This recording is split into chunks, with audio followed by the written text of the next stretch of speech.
Hi guys! So we're here at Brisbane Airport na po. So nag-aantay tayo kay Habi dahil nasa banyo na naman siya. Oh, come on! So kakaland lang po namin 1:40 PM na. Punta kami ng carousel guys dahil kukunin na namin yung luggage namin. And saktong-sakto, lumabas na yung luggage namin. So, maliit lang siya. Ito lang lagi yung chine-check-in namin. Umaambon po. Nakita niyo ba yung langit? Parang malakas ang ulan to. So, timing yung dating natin, no? Wala pang ulan. Pero, nakalagay sa weather kasi maulan ngayon na week.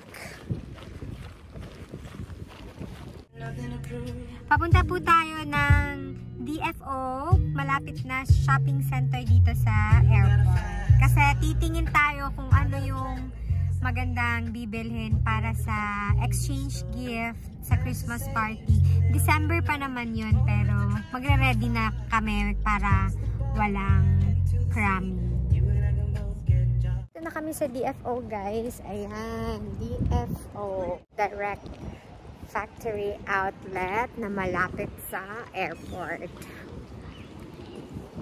Mga bedsheet and pillowcase guys, kasi parang ito yung medyo magandang ipang gift, magagamit sa bahay. So ayan, naghanap-hanap kami dito.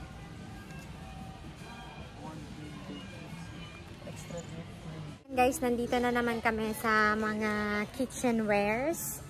So, nakabili na kami ng unang gift namin. So, maghahanap na naman tayo ng ibang gift kasi dalawa dapat yung bibilhin namin. So, ayan. Daming gamit. Nakakaingit yung mga kitchenware dito. Daming sale. Ayan yung mga plato nila, guys. Diba? Ang daming. Ayan yun. Ang daming sale. Ayan. May mga bahay dyan. Nako. Maho-hold up talaga kayo sa sa mga sale. Ready na kami para sa Christmas party. So, nandito ako sa Lind shop guys. Bibili tayo ng dark chocolate frap.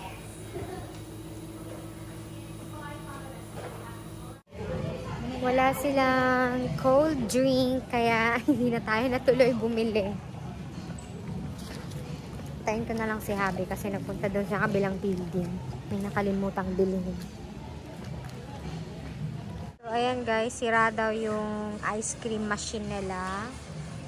Kaya hindi na ako bumili. Hot drinks lang yung available na sa kanila. So, yan yung Lind shop na bibili sana ako ng frap dark chocolate kasi walang available.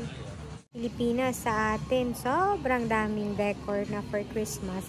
Pero nakita nyo naman dito guys, oh, nakakasad. Walang Christmas tree man lang or Christmas light. As in, so iba talaga ang Christmas Christmas season natin, no, sa Pilipinas. Nakakalungkot, nakakamiss. Yun yung nakakamiss talaga. So, uwi na tayo guys dahil nakabili na tayo ng mga gift. Gloomy talaga dito ngayon sa Brisbane. At sabi ni Dad, umuulan dun sa New South Wales. Balik na tayo sa car park. Umaambon pala. So, hindi nakatiis si Habi guys dahil wala tayong nabili na cold drink doon. Pumunta kami dito sa isang coffee shop. Gloria Jeans. Bibili kami ng frap.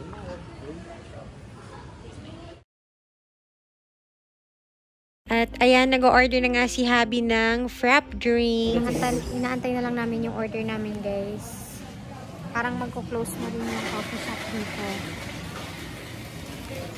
Umuulan na. Ayan. Naabutan na talaga kami ng ulan. At saka gabi na kami makarating sa bahay. Dahil alas 5 na. Tapos 6 PM na po doon sa New South Wales.